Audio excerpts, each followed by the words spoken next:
Welcome to Passionate Learners CNC Programming channel. In this video we will see how to run program from search tool number in Mitsubishi controller. Switch to auto mode. Press monitor button. Press edit option. Press string search option. Type the tool number from where you want to run the program. Then press input. Then press quit search. Again press input button. Press close. Press cycle start. You can see that the program running from search tool number.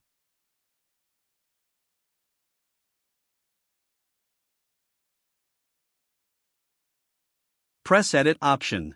Press string search option. Type the tool number from where you want to run the program. Then press input.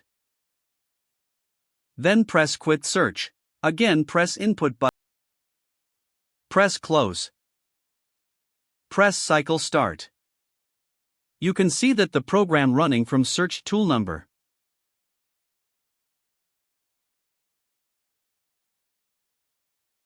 Thank you for watching the video.